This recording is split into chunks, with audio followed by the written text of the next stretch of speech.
Apa kabar semuanya? Baik, kita akan berjumpa kembali dalam mata kuliah kita Etika Bisnis di pertemuan ke-9. Hari ini kita akan membahas tentang etika bisnis digital dan e-commerce, membangun kepercayaan di era digital. Bersama saya Teguh Athaillah, SPMSI. Mengapa etika penting dalam bisnis digital? Kita tahu bisnis digital dan e-commerce mengalami pertumbuhan eksponensial dalam dekade terakhir, menghubungkan miliaran konsumen dan pelaku usaha di seluruh dunia. Namun, kemudahan akses dan jangkauan global ini datang dengan tantangan yang unik. Nah, kepercayaan pelanggan menjadi aset paling berharga dalam ekosistem digital. Kepercayaan ini sangat sulit dibangun karena minimnya interaksi tatap muka langsung. Seperti yang kita ketahui, kebanyakan dalam bisnis digital itu minimnya interaksi pertemuan tatap muka langsung antara pedagang dengan konsumen. Nah, disinilah etika bisnis berperan krusial. Etika menjadi fondasi yang kokoh untuk menjaga reputasi, membangun loyalitas jangka panjang, dan memastikan keberlanjutan bisnis digital di tengah kompetisi yang ketat dan ekspektasi konsumen yang terus meningkat. Tantangan etis utama e-commerce. Yang pertama adalah privasi dan perlindungan data dari konsumen. Data pelanggan itu sering dikumpulkan tanpa izin yang jelas atau digunakan untuk tujuan yang tidak transparan. Banyak platform yang mengeksploitasi data pribadi untuk keuntungan komersial tanpa persetujuan dari konsumen. Nah, inilah yang menjadi tantangan etis utama dari e-commerce. Yang kedua adalah pemasaran yang menyesatkan. Praktik-praktik seperti bait and switch, yaitu iming-iming palsu, kemudian iklan spam berlebihan, dan klaim produk yang tidak akurat merusak kepercayaan konsumen dan integritas pasar digital secara keseluruhan. Nah, kemudian tantangan yang berikutnya adalah pelanggaran hak kekayaan intelektual atau HKI. Nah, maraknya produk palsu, bajakan, dan pelanggaran merek dagang di marketplace digital merugikan pemilik hak asli dan membahayakan konsumen dengan produk berkualitas rendah. Nah, ketiga tantangan ini saling terkait dan memerlukan pendekatan holistik untuk mengatasinya. Pelaku bisnis digital harus proaktif dalam menangani isu-isu etis ini sebelum berkembang menjadi krisis kepercayaan dari konsumen. Nah, kita lihat ya. Jadi yang seharusnya jadi prinsip dari pemasaran e-commerce ini adalah data Anda atau data dari pelanggan adalah tanggung jawab dari penjual. Data Anda tanggung jawab kami. Perlindungan data bukan sekedar kewajiban teknis, tapi komitmen moral terhadap kepercayaan yang diberikan konsumen kepada bisnis Anda. Nah, kita lihat contoh kasus. Kasus nyata data pelanggan yang rentan. Kerentanan infrastruktur. Nah, kita lihat banyak bisnis, terutama UMKM yang merintis e-commerce, menyimpan data pelanggan di layanan cloud tanpa pelindungan enkripsi yang memadai. Hal ini menciptakan celah keamanan yang mudah dieksploitasi oleh peretas. Kemudian yang kedua, dampak kebocoran yang masif. Kasus perusahaan-perusahaan besar yang mengalami kebocoran data, jutaan pengguna bukan lagi hal langka. Dari platform media sosial hingga marketplace e-commerce terkemuka. Tidak ada yang benar-benar kebal dari ancaman cyber.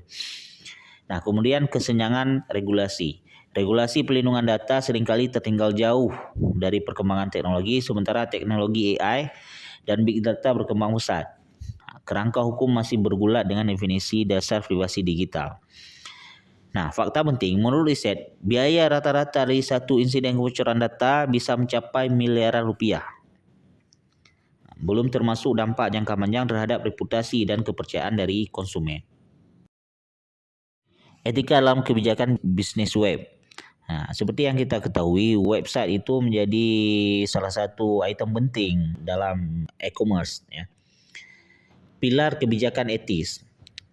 Membangun kebijakan bisnis web yang etis memerlukan komitmen pada 3 pilar fundamental yang saling menguatkan.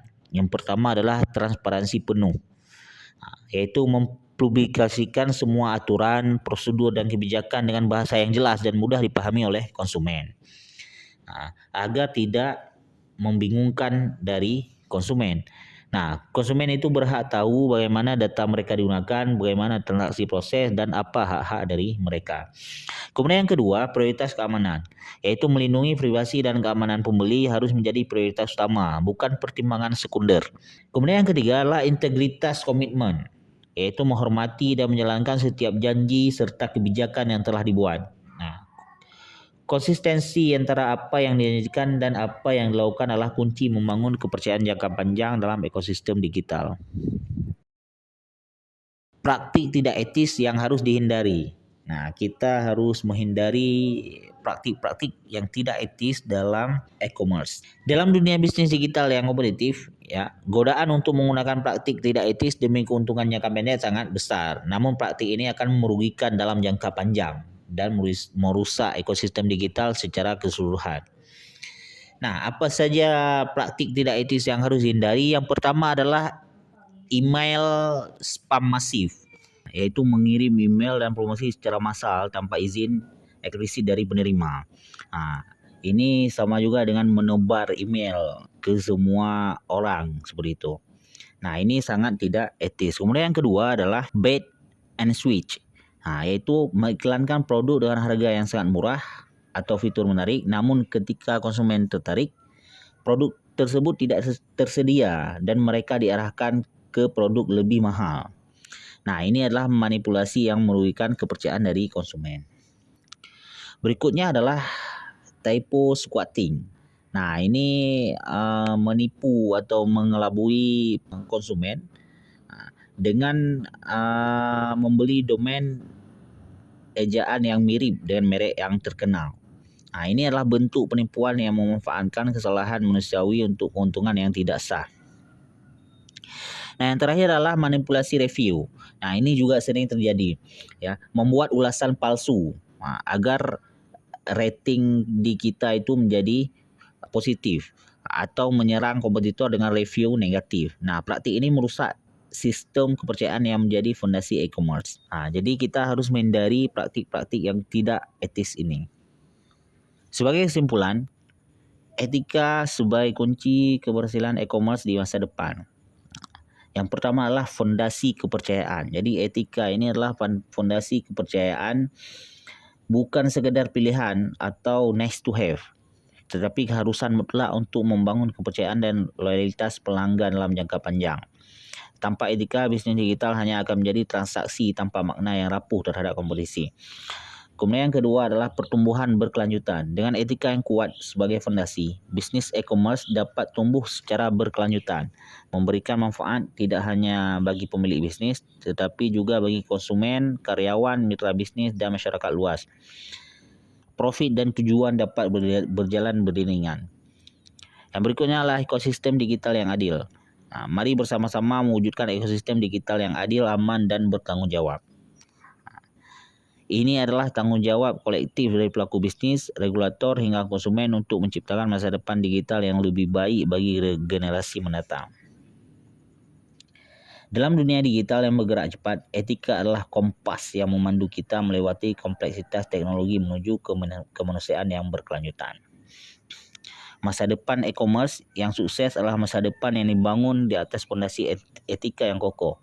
Kepercayaan adalah mata uang paling berharga dalam ekonomi digital, dan etika adalah cara kita memperoleh, menjaga, dan mengembangkannya. Nah, mulai hari ini, jadikan etika sebagai DNA bisnis digital kita. Baik, demikian pertemuan kita hari ini. Terima kasih atas perhatian. Jika ada pertanyaan, bisa ditanyakan di kolom di Spada. Assalamualaikum warahmatullahi wabarakatuh.